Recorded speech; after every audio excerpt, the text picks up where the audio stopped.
Comenzamos. Buenas tardes con todos. Mi nombre es Maite Camila Tineo Flores, miembro del Café Jurídico de Derecho y Sociedad. En esta oportunidad nos honra presentarles al doctor Manuel Bermúdez Tapia en una edición más de los diálogos jurídicos. Bien, el doctor Manuel Bermúdez Tapia es bachiller y abogado graduado con mención de sobresaliente de la Pontificia Universidad Católica del Perú en el año 2000. También magíster en Derecho con mención en Derecho Civil y Empresarial por la Universidad Privada Antenor Orrego en el año 2006. Tiene licenciatura en Educación de la Pontificia Universidad Católica del Perú, maestría en Derecho Constitucional de la Pontificia Universidad Católica del Perú, doctor en Derecho por la Universidad Nacional Mayor de San Marcos y un doctorado en Derecho en la Pontificia Universidad Católica de Argentina.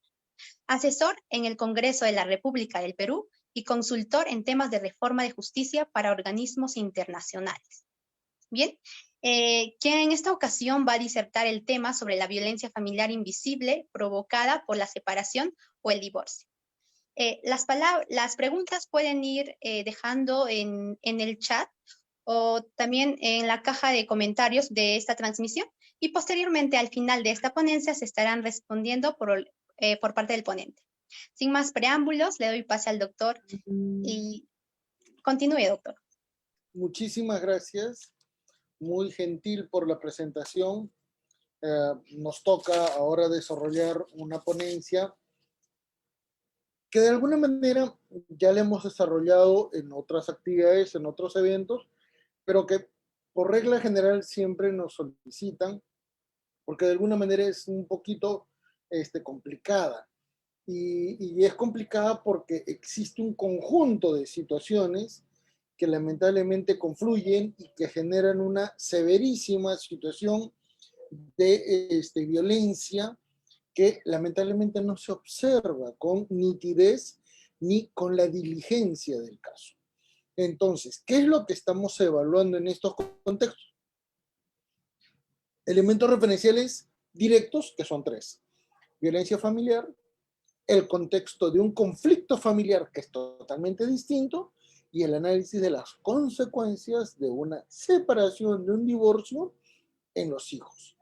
Pero no por una consecuencia natural de la separación o del divorcio, sino por los actos que provoquen los progenitores, que eso es totalmente distinto. ¿Correcto? Entonces, para poder analizar esta explicación, tenemos que mencionar una parte primero metodológica para que los asistentes puedan entender la temática que vamos a ejecutar y de este modo pueda ser sumamente comprensible, ¿correcto? Entonces, ante estas perspectivas y ante estas evaluaciones, tenemos que partir de la regla general en el ámbito teórico a la regla muy particular y específica y vinculada, que es derecho de familia. Entonces, analizando el elemento teórico superior, vamos a hablar sobre derecho convencional. Principalmente porque tenemos que evaluar que la ley peruana, por muy vigente que sea, por muy legítima que esté, y por último, por mucho que se utilice casi a rajatabla en el ámbito judicial, no es tan eficiente en el ámbito de la evaluación de un conflicto familiar y por ello vamos a utilizar preceptos del ámbito convencional. 2. Derecho internacional de los derechos humanos. ¿Por qué? Porque vamos a evaluar el contexto en el cual se utiliza, ¿qué cosa? El derecho y los derechos humanos para poder comprender las obligaciones que el Estado peruano asume respecto de controversias o situaciones específicas que involucran la categoría de derechos humanos. Estamos hablando de varias generaciones de derechos humanos, estamos hablando de varios elementos que desarrollan derechos fundamentales, estamos hablando de varios elementos que involucran derechos naturales, dignidad y eventualmente la condición de persona humana y que merecen ser evaluados, ¿correcto? Que merecen ser evaluados. Entonces, esto es sumamente importante. En tercer lugar, derecho constitucional, porque tenemos que hacer mención que en nuestra Constitución, en los artículos 4, 5 y 6, se regulan los derechos vinculados al ámbito social, especialmente cuando se analiza un contexto colectivo que diferencia el nivel de tutela de la familia, de las relaciones familiares y de los individuos que la componen. Por lo tanto, no es lo mismo defender a la familia para evitar un divorcio y eventualmente hacer ¿qué cosa? Que los cónyuges se estén matando literalmente entre ellos, generando daño a los hijos, porque lo que Dios unió, nadie lo separa. Entonces, esas condiciones muy limitativas en el ámbito de la evaluación por factores sociales, por factores culturales, por factores morales, por factores que responden esencialmente a nuestra costumbre en el ámbito social, tienen que ser dejados de lado. Porque en este contexto, el nivel de protección va desde el Estado para los individuos, desde el Estado para la sociedad, del Estado para la familia. ¿Y qué tipo de familia? La que se pueda aplicar. En ese sentido, no nos vamos a limitar, como dice el Código Civil, a evaluar ¿qué cosa? Una familia nuclear.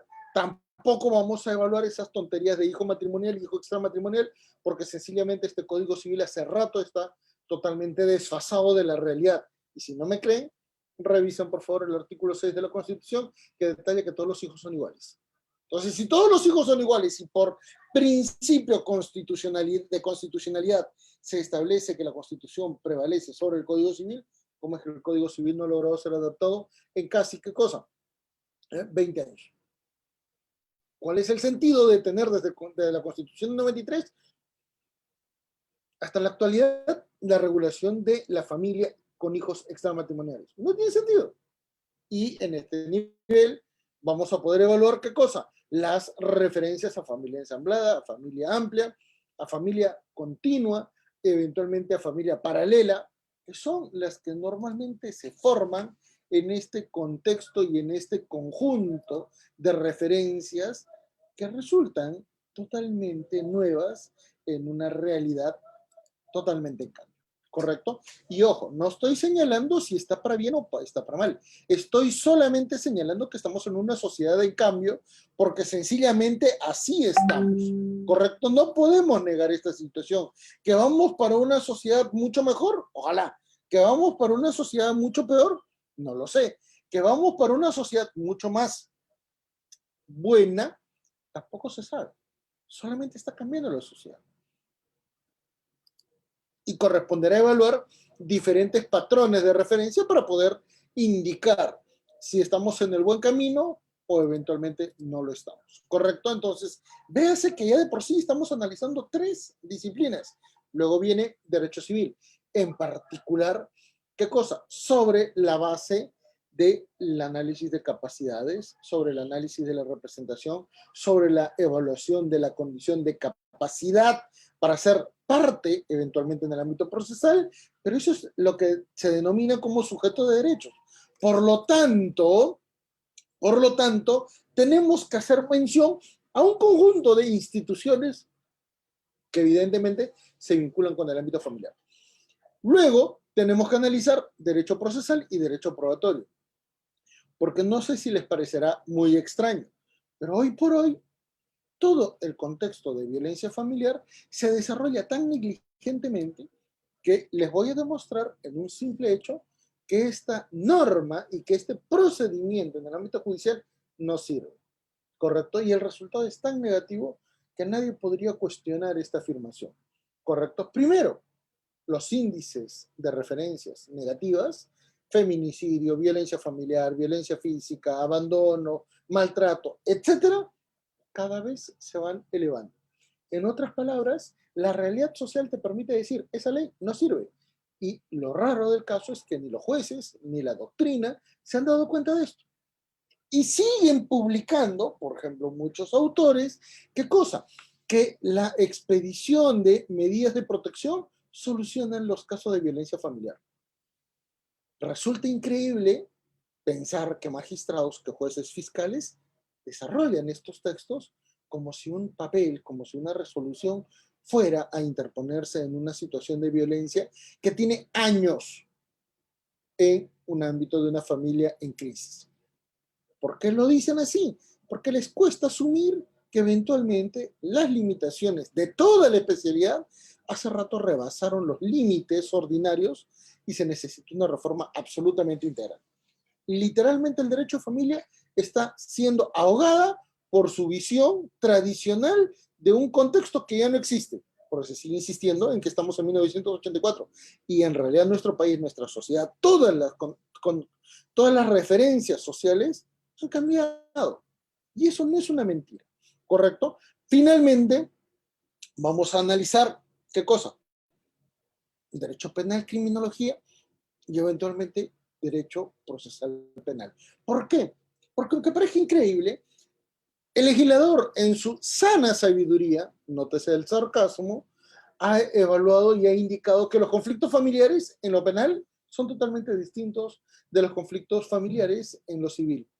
En otras palabras, la legislación ha trasladado los casos de violencia familiar de una especialidad a otra y luego la ha mutado, luego la ha cambiado y al final, literalmente, por aplicación del principio de legalidad, no se determina correctamente esto y por eso es que el número de sentenciados por violencia familiar resulta ínfimo frente a la cantidad de, de mujeres asesinadas por su pareja, frente a la cantidad increíble de violencia psicológica que normalmente la ejecutan los progenitores entre ellos y contra sus hijos, que es nuestro tema de exposición, y finalmente los contextos de violencia física, que por lo general nunca se denuncian. ¿Y por qué no se denuncian? Porque sencillamente a las partes les cuesta asumir una condición negativa. Eso se llama procrastinación. Y el legislador no ha tomado en cuenta esto. No responden a las condiciones usuales y por lo tanto la ley tiene una figura, tiene una premisa que llega a solucionar problemas. Y ese es un error total. Correcto, entonces, poniendo ya nuestra parte metodológica, analicemos el verdadero contexto en el cual estamos. Y vamos a definirlo en tres ámbitos bastante marcados para luego finalmente dar una conclusión. El primero de ellos, señores, el contexto de cambios ha incidido esencialmente en la configuración de las relaciones familiares. ¿Por qué? Porque en los últimos 20 años, en los últimos 40 años, vean las diferencias temporales, por favor, ¿qué es lo que se ha evaluado? ¿Qué es lo que se ha analizado? Señores, en primer término, una sociedad que ha ido cambiando. La sociedad de 1984 del Código Civil es totalmente distinta a la sociedad peruana del año 2020. No solamente en Lima, en todo el país. ¿Correcto? Pero en ese contexto, nótese que el Código Civil comenzó, ¿qué cosa? Protegiendo un tipo de familia que era la nuclear, ¿correcto? Para establecer, ¿qué cosa? Cuestiones formales solemnes. Matrimonio y eventualmente la convivencia siempre y cuando cumpla algunos requisitos y algunas condiciones. Pero un momento, desde esa fecha hasta la actualidad, el Tribunal Constitucional ha regulado los derechos de las familias convivenciales. Caso Rosas, Domínguez y Ataco, el caso de las familias ensambladas, Reinaldo Scholz, ambos en el año 2006, ha regulado el vínculo familiar, caso Tudela Van Brugel, hijos, respecto de la vinculación que tenían con Felipe Barreda, que era su padre, ¿correcto? Y así comenzaron a surgir una serie de procesos judiciales con sentencias, tanto en el Poder Judicial como en el Tribunal Constitucional, que regularon ¿qué cosa? La constitucionalización del derecho a familia. Entonces, este contexto de cambios evidentemente incide en el ámbito de las relaciones familiares. Y nótese que estamos hablando ya de un contexto en el cual toda la configuración de la familia ha ido cambiando, ha ido configurando una nueva realidad. Entonces, en este interín, que son muchísimos años, casi 37, nosotros vamos a poder observar una familia, primero, nuclear, conforme dice el Código Civil. Y como el Código Civil es tan objetivo, nótese, por favor, que excluye, y digo, no, digo objetivo porque esto nos permite cuestionar esa objetividad. Familias monoparentales, familias amplias, familias extendidas, familias eventualmente ensambladas, familias paralelas, familias continuas, familias binacionales, familias multiculturales, familias especiales, como por ejemplo el contexto de las parejas homosexuales. que hoy por hoy tienen una regulación jurisprudencial según la Corte Interamericana de Derechos Humanos, caso Duque versus Colombia del año 2016.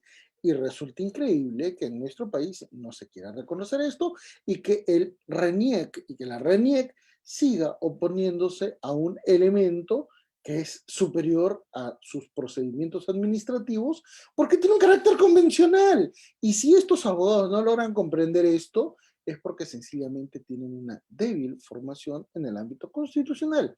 Entonces, véase que ya nuestra sociedad entonces tiene otro panorama de evolución, tiene otro contexto, tiene otra formación y ya no podemos aplicar los mismos elementos. ¿Correcto? En 1984, cuando una señorita tenía un hijo por una relación extramatrimonial, evidentemente era ¿qué cosa? Identificada negativamente. Y la premisa de valorarla muy por debajo de una moralidad general era el resultado de una situación que probablemente no le haya querido desear a esa señorita. Y esto es grave, ¿correcto? En la actualidad, hoy ya no genera esa misma condición. Ya los valores, las condiciones han cambiado. Si bien es cierto, la sociedad peruana sigue siendo machista, sigue siendo ridículamente torpe en el ámbito de los valores sexuales, valores morales, tenemos que tomar en cuenta que al menos existe una mayor apertura, porque antes no lo había. ¿Correcto? Es más, los cambios nos permiten decir, las mujeres han agregado un valor muy importante en el ámbito de la defensa de sus propios derechos. Y ese es un valor que no se lo dio ni el Código Civil, ni se lo dio la Constitución del 93. Se lo dio el Código Penal del 91. ¿Y saben por qué? Porque el anterior código de 1945, de que era el código de Maurtua, detallaba que solamente los varones tenían libertad sexual, las mujeres tenían honor sexual. Entonces, si una dama no era virgen y era violada, eventualmente no había perdido nada porque no tenía honor sexual ya. Entonces, esas figuras que fueron expuestas en muchísima jurisprudencia y que evidentemente fue cambiándose, nos permiten decir, esa sociedad era absolutamente muy arcaica frente a la percepción de derechos fundamentales, de derechos humanos. Y nótese que recién en el año 2000, 2002, 2004, comenzaron a surgir una serie de acciones en el ámbito jurisprudencial que realmente fueron significativos. Y vamos a mencionar a dos. En el año 2002 se eliminó el contenido del artículo 333 del Código Civil que detallaba qué cosa, que la violencia familiar tenía que ser continua, reiterada o eventualmente, ¿qué cosa? Constante.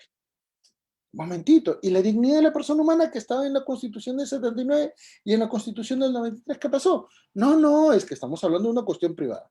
Momentito, señores, cuando ya se interviene el Estado, ya es una condición pública. Por lo tanto, si el Estado participó en la génesis de un matrimonio, esas condiciones detalladas en ese matrimonio son de atribución del Estado. Y por lo tanto, tiene el pleno derecho el Estado de poder intervenir en ese tipo de situaciones y por lo tanto, ¿qué cosa? Decir, no señores, en este momento la afectación de los derechos de una persona basta con que sean afectados una sola vez y ya se generó la violación, ¿qué cosa? A la dignidad. Por lo tanto, es posible generar un divorcio frente a un único acto de violencia. No es posible aceptar que se pueden admitir 5 actos de violencia y el sexto ya se elimina. No, señores, los actos de violencia se detienen de forma inmediata. El gran problema es que muchas víctimas no logran conocer cuando son víctimas. Y ahí viene el gran detalle. ¿Correcto? Entonces, segundo elemento referencial. Señores, para el año 2004 recién se eliminó el contexto de matrimonios forzados por rapto. En otras palabras, recuérdese que el Código Penal detallaba que si una mujer era violada, el delito podía quedar anulado o que podía quedar, ¿qué cosa? Descartado si es que había un matrimonio entre la víctima y el agresor. Vean el nivel de desfachatez del legislador de esas épocas para detallar que esto era posible. Yo pregunto, ¿qué víctima quisiera casarse con su agresor sexual solamente por un tema de honor? Resulta ridículo, pero eso se aceptó hasta hace muy poco. ¿Correcto? Hasta hace muy poco, en este milenio, es que se cambiaron. Entonces, si esta sociedad ha ido cambiando, evidentemente el contexto de las relaciones, pasamos ahora al segundo punto de nuestro desarrollo temático, nos permite decir que evidentemente existen elementos que permiten modificar el contexto de evaluación. ¿Correcto? Señores, a partir del año 2003, quienes habla sustentó dos textos que, bueno, posteriormente fueron incrementándose, y el primero de ellos, publicado en el año 2008, es el Derecho Procesal de Familia, y el segundo de ellos en el 2011, la constitucionalización del derecho a familia. Ambos códigos, ambos libros terminaron por configurar una nueva perspectiva en el ámbito familiar, y esto nos permite detallar una inmensa condición de desarrollo del derecho de familia. ¿Y por qué? Porque ya no se le veía desde una perspectiva unicelular o eventualmente aislada de los otros elementos teóricos que pueden ser vinculantes. ¿Correcto? ¿Y por qué? Porque las relaciones de familia no son, ¿qué cosa?, ajenas o externas a las relaciones que se pueden detallar en nuestra comunidad. ¿Correcto? ¿Y qué es lo que detallaba la constitucionalización de familia? En primer término, que el derecho de familia ya dejó de ser una condición privada e íntima que involucra solamente a las personas en relaciones de familia, porque sencillamente esto no responde así. El derecho constitucional prevalece sobre el derecho civil porque basta con que se genere una condición externa, una condición pública de cualquier individuo sobre cualquier otro individuo, ya tiene injerencia el Estado. ¿Cómo así?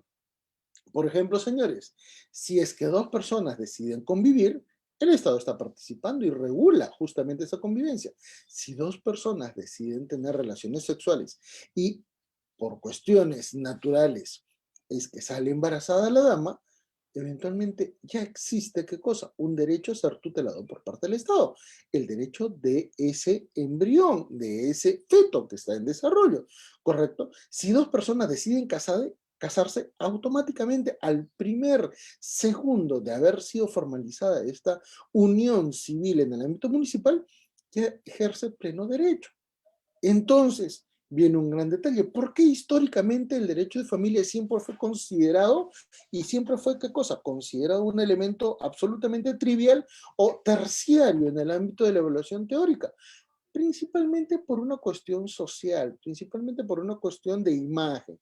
Siempre el derecho constitucional, luego el derecho civil, mucho tiempo el derecho civil, y luego, bueno, ya el derecho constitucional han prevalecido. Pero este proceso de constitucionalización involucra a todas las áreas.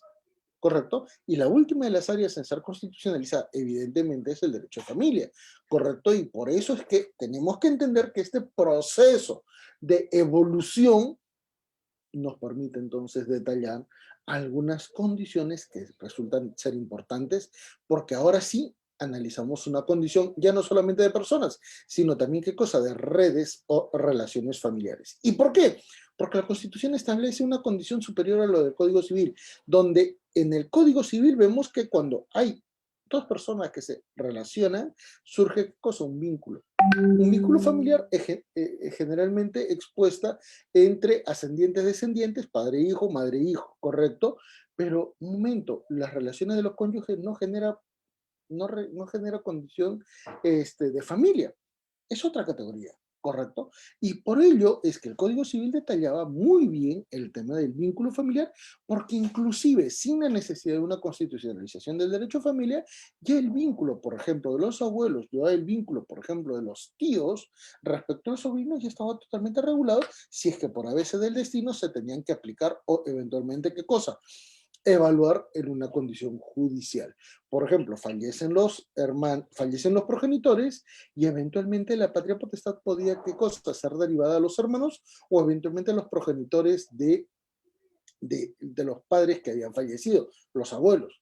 Entonces existía una condición, y eso donde se demuestra de forma absolutamente fehaciente, en el derecho sucesorio.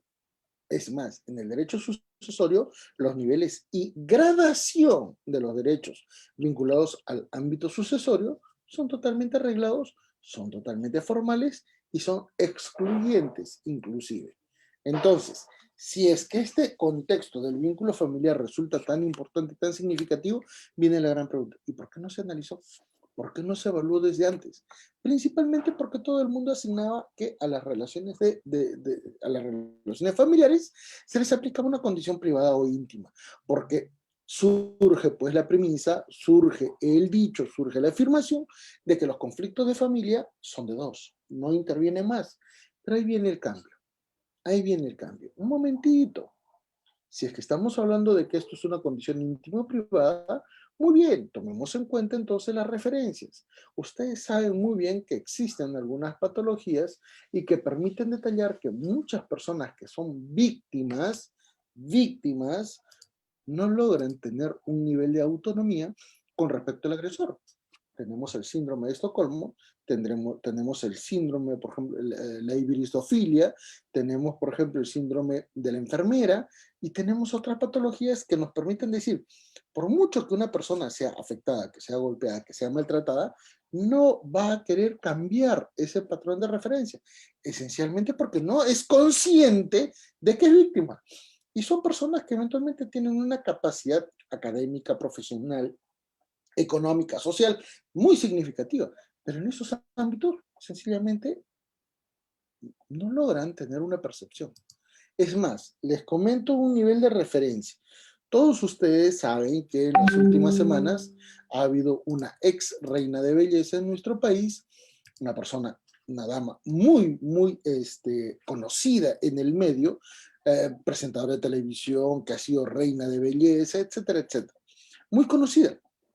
De nombre Silvia, ¿correcto? Pero una pregunta, ¿y qué es lo que ha generado esta señora en las últimas semanas?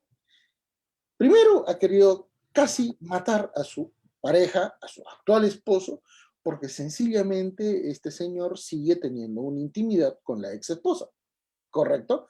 En realidad, Silvia Cornejo era la amante, se convirtió en esposa, pero el señor no se ha separado de la mamá de su primer hijo, de su primera esposa. Entonces, todo el mundo sabe que esta señora literalmente embistió el carro de su esposo aún y casi lo mata.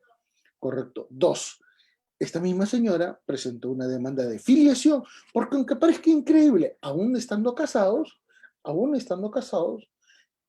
la pareja de Silvia Cornejo no ha registrado como hijo suyo a su propio hijo. Y uno dice, ¿y por qué? ¿Y por qué dejaron pasar tanto tiempo? Tema de dos, ¿correcto? Pero un momento, el derecho humano, el derecho fundamental, el derecho natural a tener dignidad de ese niño, ¿se ha respetado? No. ¿Ha intervenido el Ministerio Público? ¿Ha intervenido el Poder Judicial? ¿Ha intervenido el Ministerio de la Mujer? Literalmente no, a pesar de la notoriedad. Ahí se dan cuenta cómo es que eventualmente el contexto de derecho de familia normalmente visualiza un tipo de víctima y excluye a las otras víctimas, a pesar de que en este caso los niños son titulares de derechos y son la parte más afectada. Y eso nos permite entonces llegar al tercer nivel de nuestra evaluación cuando analizamos si estos conflictos familiares terminan generando una controversia sumamente elevada, es porque evidentemente los conflictos íntimos, familiares, privados, superan el contexto de dos individuos.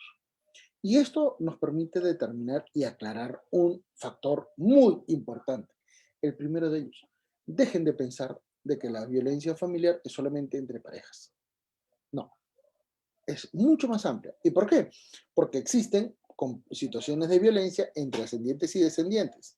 Por ejemplo, en situaciones de indignidad en el ámbito sucesorio o eventualmente exclusión de una persona de la sucesión, por dar un ejemplo.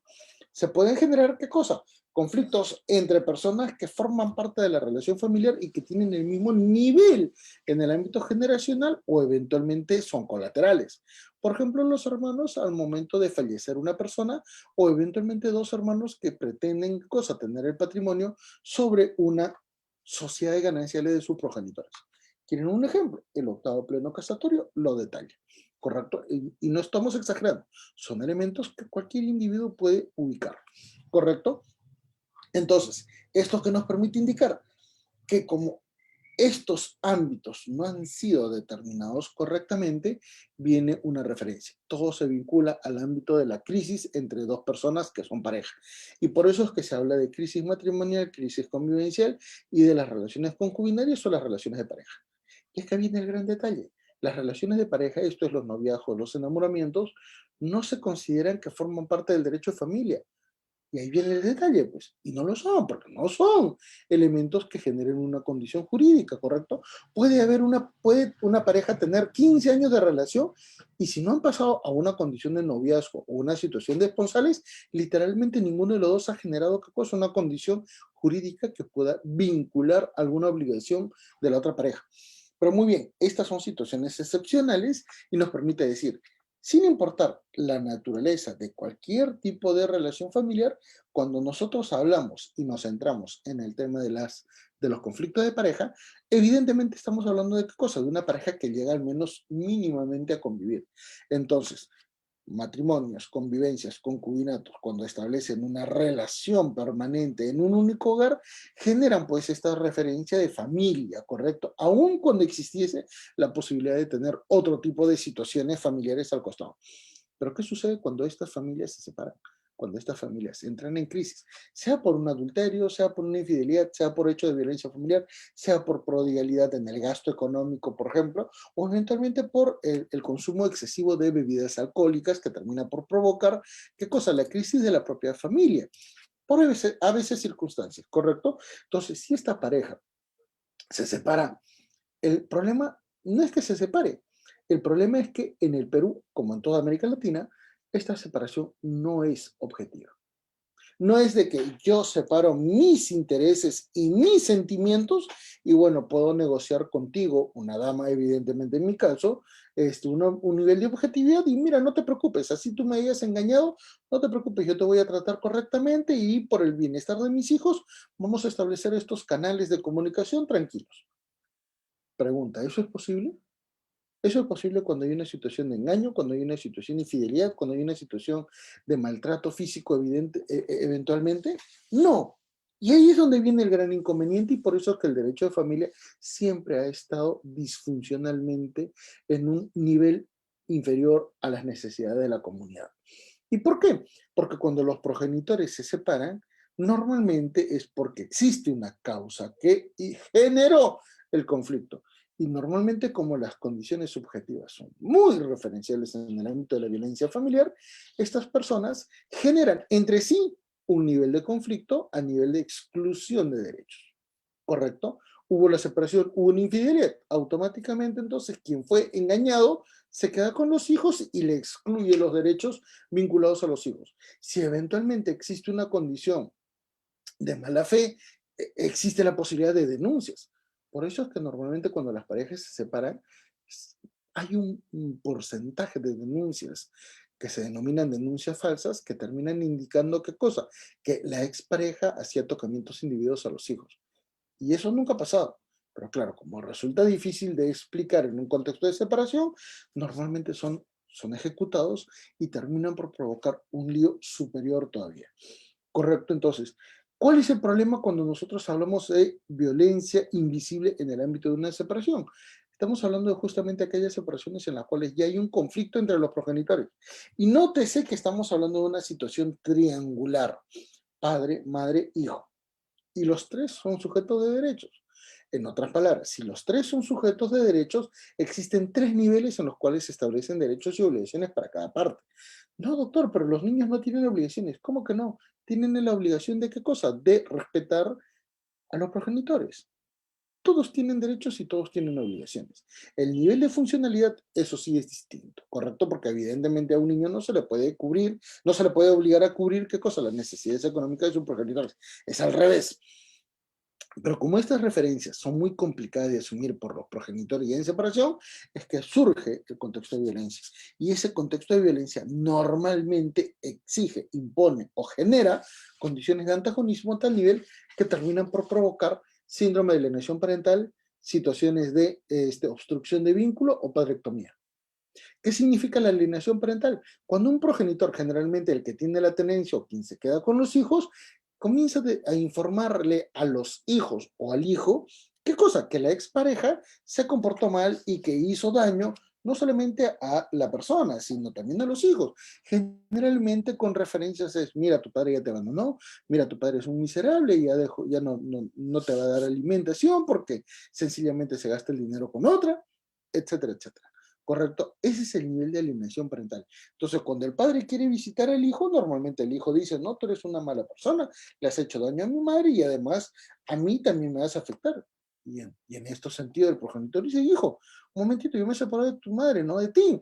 Yo te quiero, voy a garantizar tu educación, tus necesidades. No, no te quiero ver. No, pasa que tu madre es una loca. Y comienzan las situaciones de enemistad y comienzan estas referencias absolutamente negativas en el ámbito de violencia psicológica que terminan por provocar una condición negativa en el hijo porque termina asumiendo qué cosa, una condición de posición intermedia entre los progenitores. Pregunta, ¿a qué niño le va a interesar estar en el medio de un conflicto? Y eventualmente, ¿a qué niño se le va a poder garantizar qué cosa? Un desarrollo equilibrado cuando va a tener que escoger entre padre y madre. Eso es absolutamente cruel, ¿correcto? Cuando se ejecuta el nivel de obstrucción de vínculo. Normalmente se desarrolla en las referencias cuando hay síndrome de alienación parental. ¿Por qué? Porque normalmente se restringe el contacto. He venido a ver a mi hijo, es día sábado, me toca visitarlo los días sábados, me toca llevarlo a mi casa y te lo devuelvo el día domingo al mediodía. No, no te lo vas a llevar. ¿Y por qué? Bueno, está estudiando. ¿Qué está estudiando? Cualquier cosa, pero no va a salir contigo. Esos niveles de obstrucción de vínculo son sumamente usuales, esencialmente cuando surge el conflicto. ¿Correcto? Y el último de ellos es la padrectomía, que normalmente es la extensión de aquellas referencias de alienación parental en el tiempo. ¿Correcto? Ya el niño creció con la sensación de haberse abandonado por el progenitor y no lo desea. ¿Qué cosa? Conocer, tener contacto o eventualmente establecer algún tipo de comunicación. Ese nivel de odio se llama padrectomía. Y eso también lo suman los progenitores. Y esto es lo que normalmente las pericias psicológicas en el Poder Judicial no evalúan, no consideran, no toman en cuenta, porque sencillamente el juez, en todo el desarrollo del proceso, nunca ejerce una inmediación directa con las partes procesales, y menos aún conoce las reales circunstancias en las cuales se generó el conflicto. Dos, porque los peritajes no tienen un nivel, ¿qué cosa?, de escrutinio o de evaluación objetiva de todas estas realidades y terminan por provocar, ¿qué cosa? Sencillamente actos que son masivos. En otras palabras, llenan un documento sobre la base de un formato predeterminado y literalmente todos están estresados, porque esa es la característica básica de los peritajes. Y por eso es que inciden negativamente, ¿qué cosa?, en la evaluación de un caso, porque el juez, que ni siquiera conoce las partes, evalúa ese peritaje y ¿qué cosa hace? Sencillamente agudiza el problema. Y en tercer lugar, porque el contexto de las familias es tan subjetivo que probablemente en el año 2021, por ejemplo, en enero, se presenta la demanda porque todo el 2020 han estado separados. Y probablemente cuando ya se ejecute, ¿qué cosa? La audiencia entre las partes procesales, imaginémonos octubre de 2021, ya las partes de repente han regresado y dicen, no, señor juez, ya hemos regresado, hemos solucionado nuestros problemas. Ah, caray, ¿y cómo así? Bueno, es que el Código Civil lo permite y además porque forma parte de las condiciones que normalmente se establecen en el ámbito de las relaciones familiares. Nótese que estamos ante un contexto totalmente complicado de evaluar y por ello, ya a nivel y de finalización de nuestra conferencia, vamos a detallar. Como conclusiones, ¿qué cosa? Que no todo tipo de violencia familiar eventualmente está relacionado con este ámbito temático. Solamente estamos centrándonos en aquellos conflictos familiares en los cuales los progenitores generan violencia entre ellos o la desarrollan contra sus hijos, generando alienación parental, generando obstrucción de vínculo o eventualmente, ¿qué cosa? Generando una padrectomía. Y evidentemente, como esto se evalúa en el tiempo, resulta muy difícil de aceptar, muy difícil de valorar y con lo cual se genera una condición de violencia invisible, porque ni es evaluada en el ámbito judicial, ni es evaluada por las partes en conflicto y por último es asimilada directamente por los niños que no creen que esto se trate de una violencia porque sencillamente no tienen la capacidad para evaluarla en ese sentido. Ese es el nivel de violencia que se genera a raíz de una separación o divorcio. Pero insisto, no por la separación, Porque es mejor a veces tener a los progenitores separados y sin violencia que teniéndolos juntos o eventualmente teniéndolos cercanos, pero con violencia. Y ahí vienen las grandes diferencias y por ello es que manifestaba, la sociedad peruana no suele tener un nivel de objetividad ante estos elementos principalmente porque existe una carga social, cultural, religiosa, moral, sexual, que evidentemente limita. La cucufatería peruana es tan grande que normalmente no vemos nuestros defectos, pero sí podemos ver con absoluta nitidez qué cosa son los defectos de los demás. Y eso nos permite decir, señores, el derecho de familia con las exigencias del año de 2020 en diciembre necesita ser reconfigurado. Felizmente, las tendencias a cambiar este derecho de familia disfuncional, decimonónico, arcaico, medieval, son muy evidentes, son muy notorias y lo evidencia no solamente la jurisprudencia, lo evidencia la doctrina, lo evidencia también algún tipo de legislación que evidentemente con el paso de los tiempos se va a hacer mucho más fuerte y notorio y con ello habremos dado un nuevo paso ante una nueva realidad porque esta situación de violencia generalizada en nuestra comunidad evidentemente tiene que ser, ¿qué cosa? Detenida. Señores, muchísimas gracias al Café Jurídico Derecho y Sociedad y bueno, quedo atento a las preguntas.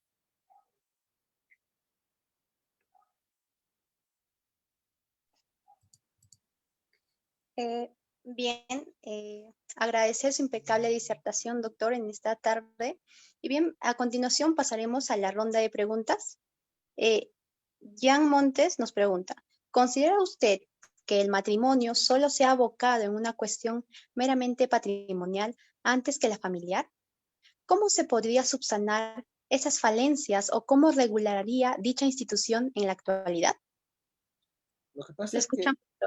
el contexto familiar es muy complejo. Tanto es así que, por ejemplo, hoy por hoy los jóvenes suelen privilegiar, ¿qué cosa? La generación de una convivencia o un matrimonio, ¿correcto? Y es esencialmente por una multiplicidad de situaciones. Factores económicos, sí. Hoy por hoy las mujeres jóvenes tienen mejores ingresos que sus parejas y por eso prefieren convivir, porque son conscientes de esa limitación, ¿correcto? Y eso lo dice el INEI, ¿correcto? Dos, eventualmente las parejas jóvenes no tienen patrimonio, lo único que tienen es menaje. Entonces tampoco es una gran pérdida, ¿correcto? Hoy por hoy el acceso a un bien inmueble normalmente exige mucho patrimonio y eso no siempre se da.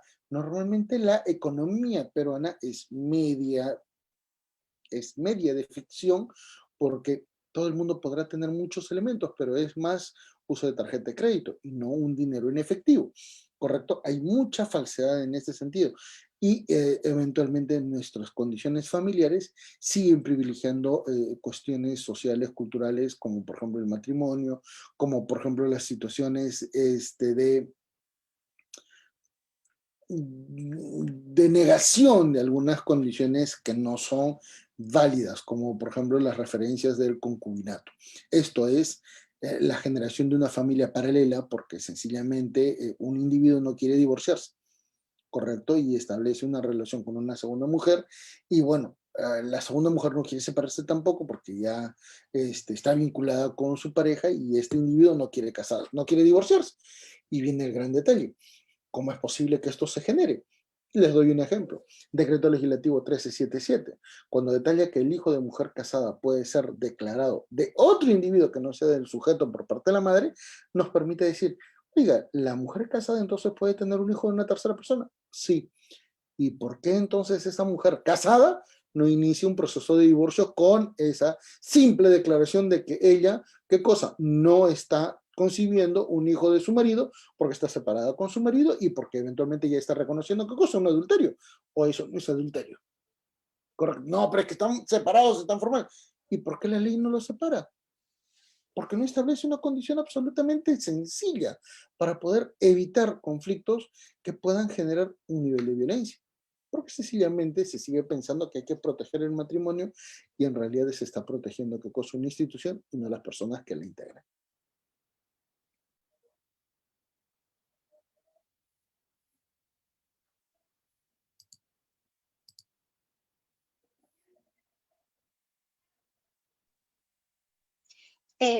Bien, doctor, agradecemos su impecable disertación en esta tarde y sobre todo la absolución de la interrogante. Bien, no habiendo más preguntas, a nombre del Café Jurídico de Derecho y Sociedad, se le agradece al doctor Manuel Bermúdez Tapia por la excelente y excepcional disertación y sobre todo por su gentileza por habernos acompañado en esta tarde. Antes de terminar, doctor, nos gustaría que usted pueda brindarnos algunas palabras finales.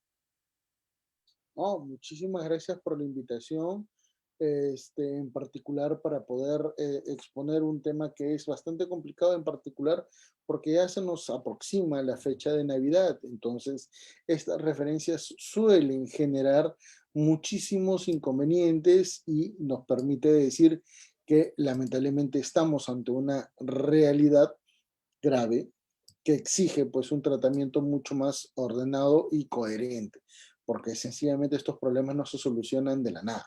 Tiene que haber una planificación, tiene que haber un orden y principalmente tiene que haber un sinceramiento.